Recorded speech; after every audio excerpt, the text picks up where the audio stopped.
So welcome students, AIB Education at Study with Anas sir. Today I will be starting class 11 Business Study chapter number 2 Forms of Business Organization. Last class में हमने cooperative organisation या फिर cooperative society, ये दोनों नाम एक ही हैं, इनके बारे में हम पढ़ लिया था। हमने लिमिटेशंस, मेरिट्स, फीचर्स, ये सब चीज़ हमारी क्लियर हो चुकी थी। आज से हम स्टार्ट करेंगे कंपनी ऑर्गेनाइजेशन। तो कंपनी ऑर्गेनाइजेशन पढ़ते हैं। It has right been observed that old order change the yielding the place to new. In fact, change is the law of nature, and every change in the existing order is one variable a step towards the advancement of society. Human mind is restless and always strives of betterment is every field of the activity of the business is no exception. तो basically company organisation के अंदर बता रखा है हमें कि company होती क्या है, कंपनी कैसे बनती है, कंपनी बनाने के हमारे पास फ़ायदे क्या क्या होते हैं और कंपनी किस तरीके से फॉर्म की जाती है, ये सब इसने हमें बता रखा है। तो ये मीनिंग ऑफ बिजनेस कंपनी के अंदर हम पढ़ते हैं। A company is that form of business organization which is willingly established by some person, यानी कि ये बनाई जाती है किसी एक समूह कह लीजिए या फिर कुछ कह लीजिए किसी पर्सन के थ्रू, और किस लिए, एक प्रॉफिट अर्न करने के लिए, under the company act. Company act के अंदर इसको इस्टेब्लिश्ड किया जाता है। फिर many person jointly invest capital in a company and there for it's called a joint stock company, यानी कि कई सारे पर्सन इसके अंदर अपना कैपिटल इन्वेस्ट करते हैं, उसको क्या कहा जाता है, joint stock company. It is capital is divided into transferable shares which means that is share can be generally bought and sold, यानी कि ये जो इसके शेयर होते हैं कंपनी के हमारे, ये जनरली बेचे भी जा सकते हैं और खरीदे भी जा सकते हैं, यानी ट्रांसफरेबल होते हैं। उसके बाद क्या था रखा है इसने, liability of its member is limited, यानी कि जो कंपनी फॉर्म करके हम बिजनेस करते हैं उसमें जो मेंबर्स हमारे इन्वॉल्व होते हैं उनकी सारी लाइबिलिटी क्या होती है, लिमिटेड रहती है, अनलिमिटेड नहीं होती।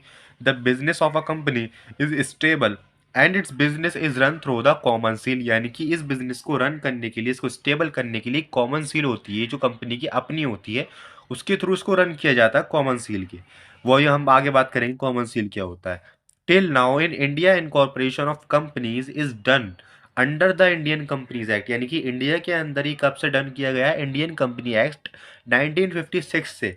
But the new company act 2013 has been come into existence, यानी कि अभी एक न्यू एक्ट आया है, वो अभी अभी बना है इंडिया के अंदर 2013 के अंदर।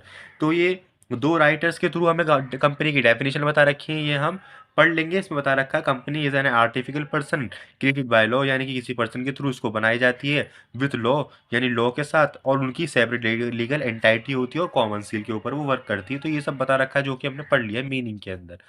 अब देखिए इसके फीचर्स क्या होते हैं, इसेंशियल फीचर्स ऑफ कंपनी। सबसे पहली चीज, incorporated association of person. A person is incorporated और registered association of person under the company act. No single individual can form a company, यानी कि सिंगल इंडिविजुअल जो बंदा बनाता है उस पर कंपनी फॉर्म नहीं की जाती। A minimum number of 7 person can from a public, यानी कि कम से कम 7 पर्सन मिलकर ही इस कंपनी को, किसी भी कंपनी को रन कर सकते हैं। While the minimum numbers of 2 person can from a private company, और 2 पर्सन ज़रूरत हो, 2 पर्सन की नीड होती है एक प्राइवेट कंपनी को फॉर्म करने के लिए। Hence a company is a association of person which has more than 1 person, it is registered in essential. Basically कहने का मकसद ये है कि एक से ज़्यादा पर्सन ही इसके अंदर इन्वॉल्व हुआ तभी कंपनी को फॉर्म किया जा सकता है। Artificial legal person. A company is an artificial person created by law. A company is called artificial person because it is only a creation of law. यानी कि बेसिकली लॉ के ऊपर बनाई जाती है, लॉ के तहत बनाई जाती है। It is an invisible individual having no body and soul. A company cannot perform physical action like other ordinary human being, but it has but it has all the legal rights to proceed against anybody, can hold property as owner, maintain it or sell it, can write bill of exchange। Basically इसके अंदर बता रखा है artificial legal person के अंदर कि company को कोई भी परफॉर्मेंस ले, कंपनी कोई परफॉर्मेंस नहीं ले पाती कोई फिजिकल एक्शन, जैसे कि like the ordinary human being, यानी कि ह्यूमन बींग से रिलेटेड कोई कंपनी फिजिकल एक्शन नहीं ले सकती। बट उसका क्या क्या राइट्स होते हैं, उसके राइट्स होते हैं वो प्रोसेस कर सकती है अगेंस्ट एनीबडी, किसी के भी खिलाफ वो प्रोसेस कर सकती है। कैन होल्ड प्रॉपर्टी, प्रॉपर्टी को होल्ड कर सकती है, किसी भी प्रॉपर्टी को, as an owner, maintain it और sell it, and can write bill of exchange, यानी बिल ऑफ एक्सचेंज इन सब चीज़ों का उसका राइट होता है। तो आर्टिफिकल लीगल पर्सन के अंदर बता रखा है कि लॉ के तहत बनती है और उसके क्या क्या राइट्स होते हैं। सेपरेट लीगल एंटाइटी, इसकी सेपरेट लीगल एंटाइटी होती है the existence of a company is separate, यानी जो कंपनी का एग्जिस्टेंस होता है वो बिल्कुल सेपरेट होता है, किसी के ऊपर नहीं होता वो। And free from its member, यानी कि वो अपने मेंबर से फ्री रहती है, यानी अलग रहती है। या कंपनी कैन की प्रॉपर्टी, कंपनी प्रॉपर्टी भी रख सकती है अपने नाम से और एग्रीमेंट भी कर सकती है। It can file sweet against anybody and it's can be sweet all the liability and asset belong the company itself, यानी कि जितनी भी लाइबिलिटी, जितनी भी एसेट्स होती हैं वो बिलोंग करती हैं हमारी कंपनी के ऊपर से, ना कि किसी मेंबर के ऊपर। तो यही इसके अंदर इन्वॉल्व है। तो कंपनी क्या होती है, वो अपने नाम के ऊपर लेती है सारे एसेट्स, सारे लाइबिलिटीज, ना कि किसी सिंगल पर्सन के या फिर किसी मेंबर के ऊपर। Assets belong to the company itself, ये कि मैं बता चुका हूँ आपको। लाइक द पार्टनरशिप ऑर्गेनाइजेशन, जैसे कि पार्टनरशिप ऑर्गेनाइजेशन होता है, the members of the company are not bound by the action of company and the company is also not responsible for the action of its member, यानी कि वो responsible नहीं होती अपनी मेंबर्स के ऊपर, मेंबर रिस्पॉन्सिबल नहीं होते अपनी कोई कंपनी के ऊपर एक्शन लेने के लिए। तो ये इसके अंदर बता रखा है बेसिकली सेपरेट लीगल एंटाइटी का मतलब ये होता है कि सेपरेट लीगल एंटाइटी का मतलब होता है कि कंपनी को अलग रखा गया है उसके मेंबर से, वो अपने एसेट्स ले सकती है, अब उसके ऊपर ही लाइबिलिटीज होती हैं उसको, और कंपनी अपनी प्रॉपर्टी भी खरीद सकती है अपने नाम के ऊपर, ना ही किसी मेंबर के ऊपर। तो यही चीज़ें बता रखी हैं इसके अंदर। फिर बता रखा है इसके अंदर perpetual succession, the life of a company is comparatively more stable then all other form of business, यानी कि जो कंपनी की लाइफ होती है वो ज़्यादा स्टेबल होती है किसी अदर बिजनेस ऑर्गेनाइजेशन से related. The company is an artificial person and therefore there is no question of his natural death, at the same time is not affect by the death, यानी कि इसके ऊपर कुछ भी अफेक्ट नहीं पड़ता किसी की डेथ का on the bankrupt of the some share holder और director, since it is a legal person creation by law, it can go out existence only through the legal process. somebody has rightly said about the existence of company, basically company जो होती है वो एक हमेशा चलने वाली चीज़ होती है, इस पे कोई फ़र्क नहीं पड़ता ना किसी बैंक करप्ट का, ना किसी की डेथ का, या फिर किसी और चीज़ का। ये कंपनी जो होती है वो बिल्कुल स्मूथली चलती रहती है। इसके लिए दो लाइन भी बोली गई यहाँ पे, members may we have come, members may we go, but the company goes no on for ever, यानी कि कम मेंबर्स आएंगे मेंबर्स जाएंगे बट कंपनी हमेशा चलती रहेगी।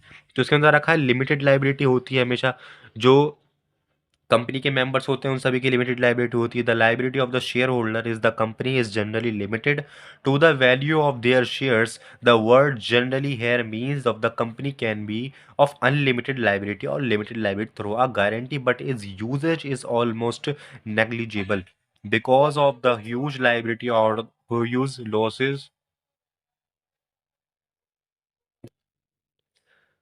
Hence, because of the legal status or existence of the company, all the liability rests on the company itself and not on the members of the transfer of share.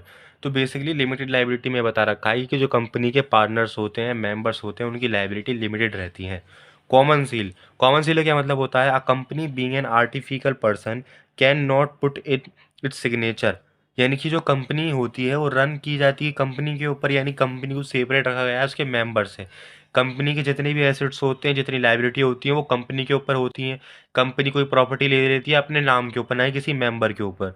तो जो उसकी agreement किए जाएंगे, जो उसकी क्या नाम है, जितनी भी कोई डील होंगी, तो उसमें जो मेंबर अपने सिग्नेचर तो कर नहीं सकता। अगर वो अपने सिग्नेचर करेगा तो फिर वो उसी की कंपनी हो गई ना एक तरह से, कि वो वही रन कर रहा है, बट कंपनी को तो अलग रखा गया है। तो उसके लिए एक प्रिपेयर की गई होती है कॉमन सील, जो कंपनी की अपनी होती है। तो जो कुछ भी डील की जाती है, जो भी कंपनी की प्रॉपर्टी हो की जाती है या तो कोई खरीदी जाती है, बेची जाती है, तो उस पर कॉमन सील लगाई जाती है कंपनी के through. Company being an artificial person can not put in signature, यानी कोई पर्सन अपने सिग्नेचर पुट नहीं कर सकता। अंडर द कंपनी एक्ट, यानी कंपनी एक्ट के अंदर आता है, right to use and common seal have been given to it, यानी कि जितनी भी कंपनी की ट्रांजेक्शन से रिलेटेड उसके कंपनी एक्ट के अंदर राइट है कि कॉमन सील का यूज़ किया जाए, जो कि कंपनी की अपनी होती है। ट्रांसफरबिलिटी ऑफ शेयर्स, यानी कि जो कंपनी के अंदर पैसे लगाते हैं उनके शेयर्स जो होते हैं ट्रांसफरबिलिटी होते हैं, यानी कि एक तरह से सेल और परचेज हम कर सकते हैं अपने शेयर्स को जॉइंट स्टॉक कंपनी के अंदर। ठीक है ना। Separation of ownership and management, यानी कि क्या चीज़ है इसके अंदर, since the number of owner share holder in the company business is large and they are spread of distant place, they can not interfere the day to day routine of the company, यानी कि जो owner है, जो share holder है, वो interfere नहीं कर सकते अपनी कंपनी के डे टू डे रूटीन के अंदर। Therefore, in order to run the affair of the company, they elect their representative who are called director. The board of director is known as the managing body which manage the company business. Thus, the management board of director and ownership are separate in the company organisation, यानी company organisation के अंदर ownership और management दोनों अलग अलग होती हैं। Owner या फिर शेयर होल्डर अपनी कंपनी की मैनेजमेंट यानी डे टू डे रूटीन के अंदर इंटरफेयर नहीं कर सकते। मैनेजमेंट के लिए एक अलग बोर्ड ऑफ डायरेक्टर बनाया जाता है, वही मैनेजमेंट को देखता है बिजनेस की। इसके अंदर और क्या बता रखा है, हमें बता रखा है रिस्क बियरिंग, यानी कि in the sole trade all the risk have to be borne by single individual while in partnership only a few individual face the risk in case of कहीं the risk that gets divided among the numerous shareholder and nobody feels the burden। यानी कि देखो soul trade के अंदर क्या होता है, risk soul trade एक ही बंदा चलाता है बिजनेस को, सारा रिस्क उसके ऊपर होता है। पार्टनरशिप ऑर्गेनाइजेशन के अंदर दो चार बंदे होते हैं तो उन दो चारों को ही फेस करना पड़ता है रिस्क, बट कंपनी के अंदर तो हज़ारों बंदे होते हैं तो उसमें क्या होता है, रिस्क का बर्डन काफ़ी कम हो जाता है, रिस्क पता भी नहीं चलता बाकी इसके अंदर, इसलिए कम होता है रिस्क को लेने की bearing. when there is more risk the opportunity for the more profit as more। तो इसके अंदर और क्या चीज़ बता रखी है, merits of company organisation. Merits of यानी फ़ायदे क्या है कंपनी ऑर्गेनाइजेशन फॉर्म करने की। पहला, लिमिटेड लाइबिलिटी, यानी कि कंपनी के मेंबर्स की लाइबिलिटी लिमिटेड रहेगी। फिर दूसरा, शेयर ट्रांसफ़र फैसिलिटी, यानी कि हम अपने शेयर ट्रांसफ़र कर सकते हैं, बेच सकते हैं, खरीद भी सकते हैं। कंटिन्यूटी, यानी कि बताया मैंने आपको फीचर्स के अंदर कि कंपनी पे कोई फ़र्क नहीं पड़ता किसी की डेथ का, किसी बैंकरप्ट का, यानी कि मेंबर्स आएंगे मेंबर्स जाएंगे बट कंपनी नहीं रुकेगी, तो इसमें कंटिन्यूटी बनी रहती है। Scope for growth and expansion, there is very possible of growth and expansion in the company because of the sufficient people capital, यानी कि इसका मतलब ये होता है कि कंपनी की काफ़ी ज़्यादा स्कोप होते हैं ग्रोथ करने के, एक्सपेंशन में, क्योंकि इसके अंदर भरपूर कैपिटल होता है हमारे पास, क्योंकि इसके अंदर कई सारे लोग जुड़े हुए होते हैं, शेयर होल्डर्स होते हैं, ओनर होता है, तो इसमें कैपिटल की कमी नहीं होती। और इसमें पांचवा और लास्ट पॉइंट क्या बता रखा है, एफिशिएंट मैनेजमेंट, यानी कि the company can utilise the service the experts because of the availability of financial resources and advance of the continuity of business. Efficient and the experienced manager can play the important role in making the business successful, making the use of modern managerial technique। यानी कि efficient management का मतलब क्या होता है इसके अंदर, efficient and experience manager, यानी कि manager can play the important role in making of the business, business को बनाने में एक मैनेजर काफ़ी इंपॉर्टेंट रोल अदा करता है इसके अंदर। Successful of the successful by the making use of modern manager technique, यानी कि मॉडर्न मैनेजर टेक्निक को वो यूज़ करके सक्सेसफुल की ओर वो बढ़ाता है। The benefit of the service of the management expert is not available in case of the sole trade, यानी कि इसके अंदर मैनेजमेंट भी काफ़ी बेहतर होती है जो कि हमें सोल ट्रेड और पार्टनरशिप ऑर्गेनाइजेशन के अंदर देखने को नहीं मिलती, तो इसके अंदर ये भी चीज़ बढ़िया बनी रहती है। तो ये होते हैं इसके मेरिट्स। अब इसके अंदर क्या बता रखा है हमें, लिमिटेशंस, यानी कि डिसएडवांटेजेस क्या क्या होती हैं इसकी। Difficulty in formation, difficulty in formation का मतलब क्या होता है, यानी कि इसको फॉर्म करना काफ़ी मुश्किल है, काफ़ी सारे प्रोसेस हैं तब जाके इसको बनाया जाता है। The formation of the company is an itself a very difficult and expensive activity, many documents are to be prepared and the deposit in the office or registered, यानी इसको बनाना काफ़ी मुश्किल होता है, कई सारे डॉक्यूमेंट प्रिपेयर करने पड़ते हैं, फिर उसको सबमिट करना पड़ता है रजिस्ट्रार को ऑफिस के अंदर, तो काफ़ी लेंदी प्रोसेस होता है डिफ़िकल्टी इन फॉर्मेशन में। फिर इसके अंदर रखा है लैक ऑफ सेक्रेसी, यानी कि according to the companies act of a public company has to publish its accounts and deposit many important document, यानी कंपनी ऑर्गेनाइजेशन के अंदर अपने सारे अकाउंट अपने सारे डॉक्यूमेंट पब्लिश करने पड़ते हैं, तो इसके अंदर सेक्रेसी जो है वो नहीं बनी रहती।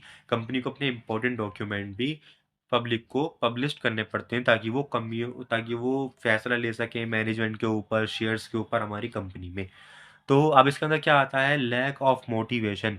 इसका मतलब क्या है, in the company organisation ownership and management are separate. Lack of motivation इसलिए क्रिएट होता है यहाँ पे क्योंकि कंपनी ऑर्गेनाइजेशन में ओनर को और मैनेजमेंट को दोनों को अलग अलग रखा गया है। The owner of the company hand over the management of the company to a few share holder who are called director. यानी कि जो ओनर होता है वो अपनी मैनेजमेंट यानी कंपनी मैनेजमेंट कुछ लोगों के हाथ में हैंड ओवर कर देता है। उन लोगों को डायरेक्टर्स कहा जाता है। The directors make appointment of the salaried class people in order to give practical shape of the activity. और डायरेक्टर क्या करते हैं, सैलरीड पीपल को हायर करते हैं और उनसे काम करवाते हैं practical shape of the activity of the company. This people certainly can not work with that interest and enthusiasm with which the owner themselves do in the case of the sole trade the partnership. It means cause is the lack of direct motivation to an employee. They know if they work if which are more efficient and reward will go only the owner। यानी कि इसका मतलब ये होता है कि जो director higher किए जाते हैं, डायरेक्टर हायर करते हैं सैलरीड पर्सन को, तो कभी-कभार क्या होता है वो सैलरीड पर्सन अपना वर्क अच्छे से नहीं करते। क्यों? क्योंकि जो दे नो द वो जानते हैं if the work the more efficiency the reward will go only to the owner. यानी कि वो जितना भी वर्क करेंगे, जो कुछ भी करेंगे उसका रिवॉर्ड सिर्फ़ ओनर को जाएगा, उन पे तो कोई जाएगा नहीं। उनकी सैलरी तो उतनी की उतनी बनी रहेगी। तो इसमें मोटिवेशन का काफ़ी लैक रहता है जो कि सोल ट्रेड और पार्टनरशिप में नहीं रहता। सोल ट्रेड में तो एक सिंगल पर्सन होता है, जितनी मेहनत करेगा उतना प्रॉफिट कमाएगा, और पार्टनरशिप के अंदर जो पर्सन जोड़े हुए होते हैं 3-4, वो जितनी मेहनत करेंगे उतना कमाएँगे। बट कंपनी ऑर्गेनाइजेशन में सैलरीड वाले पर्सन रखे जाते हैं, वो जितना काम करते हैं वो एक तरह से मन से नहीं करते क्योंकि उन्हें सैलरी से मतलब होता है इसका, उनके काम का अवार्ड सिर्फ़ ओनर को ही जाता है। तो ये इसके अंदर बता रखा है। अब इसके अंदर बता रखा है चौथा point, excess government control. Excess of government control का बेसिकली क्या मतलब है कि excess government control is another drawback of the company organization. Various government restrictions are imposed to the performance of the day-to-day activity, which include the observing many legal rules, sending various type of information of the government from time to time, having compulsory। यानी कि government का काफ़ी interfere बना रहता है day to day activity के अंदर company में। उनको टाइम टू टाइम हमें ट्रांसफ़र करने पड़ते हैं लीगल रूल्स के मुताबिक, कोई वेरियस टाइप के acquisition, audit of book account, तो कई सारी चीज़ें, डॉक्यूमेंट हमें ट्रांसफ़र करने पड़ते हैं गवर्नमेंट को, तो इसमें गवर्नमेंट का इंटरफेरेंस काफ़ी ज़्यादा बना रहता है। Delay in decision. Delay in decision का मतलब क्या होता है, quick decision can be taken in case of the sole trade. यानी कि क्विक डिसीजन बना रहता है सोल ट्रेड में क्योंकि सिंगल पर्सन होता है, और पार्टनरशिप के अंदर भी क्योंकि 2 3 4 पर्सन ही होते हैं। But it take more time to take decision in a company organisation. इसके अंदर कंपनी ऑर्गेनाइजेशन के अंदर काफ़ी ज़्यादा टाइम कंज्यूम होता है डिसीजन लेने में। क्यों?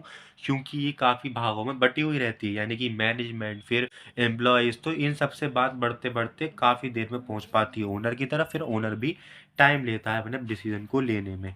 तो इसके अंदर डेली डिसीज़न बना हुआ रहता है। फिर इसके अंदर छठा पॉइंट बता रखा है हमें इसके अंदर, oligarchic management. From the legal point of view the company organisation is based of the democratic system. यानी कि इसको बनाया गया है एक कानूनी सिस्टम, एक तरह नेतागिरी सिस्टम की तरह। But is it on only I wash a company is an institution based on the oligarchic management. Ordinarily, it is said the shareholder collectively elect their representative, but in really most of the shareholders do not know where the head office of the company is situated and what the company does or does not do. Only some people who have the major chunk of the share of the company, the real owner, and they have the control over the board of director। यानी कि कुछ कंपनियां ही ऐसी होती हैं जिनके share holder control करते हैं बोर्ड ऑफ डायरेक्टर को, बट कुछ शेयर होल्डर जो होते हैं उन्हें पता ही नहीं रहता कि कंपनी कर क्या रही है और करना क्या चाहती है।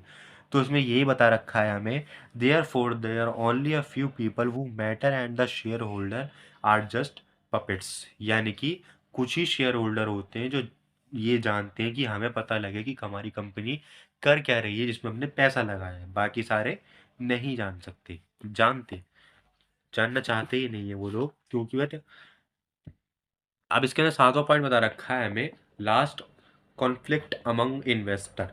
यानी if the company in the company from the business there is a regular situation of conflict because of clashing interest on the of the investor. The chief investor of the company includes shareholder and debenture holder. The shareholder want they should get the maximum dividend while the debenture holder desire the maximum money should be kept in reserve. In this way, there is regular conflict among the shareholder and the board of director are the management and the worker. इसका मतलब ये है कि इसके अंदर investor काफ़ी सारे होते हैं, तो उन सभी को उनके हक के जो पैसे होते हैं वो देने होते हैं। लाइक शेयर होल्डर को उनका डिविडेंड ज़्यादा से ज़्यादा देना होता है, डेवेंचर को उनकी मैक्सिमम मनी यानी रिजर्व देना पड़ता है, और जो सैलरीड पर्सन होते हैं उनकी सैलरी भी पे करनी पड़ती है। इसके लिए अंदर काफ़ी सारे जो होते हैं खर्चे भी होते हैं। तो इसके अंदर कंक्लूजन बता रखा है कि बेसिकली क्या होती है कंपनी ऑर्गेनाइजेशन, कंपनी क्या होती है, लिमिटेशन काफ़ी सारी होती हैं, मेरिट्स भी कई सारे होते हैं। तो बेसिकली इसके अंदर ये सब चीज़ें बता रखी हैं। अब इसके अंदर डिफरेंस बता रखा है कि कंपनी के अंदर और पार्टनरशिप के अंदर क्या डिफरेंस है, वो हम पढ़ेंगे। यही सब चीज़ें हैं।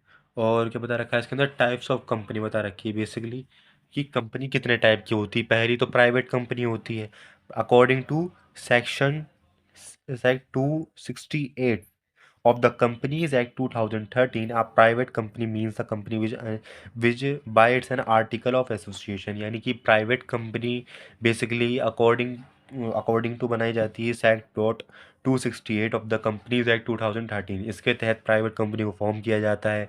इसके अंदर क्या होता है, rights of member transfer share, इसमें भी ट्रांसफ़र शेयर का राइट्स होता है। Restricts of the member of its member between 200 यानी 200 तक मेंबर्स के अंदर रह सकते हैं। The following are not counting among the member, यानी कि काउंट नहीं किए जाते इसके अंदर मेंबर्स को।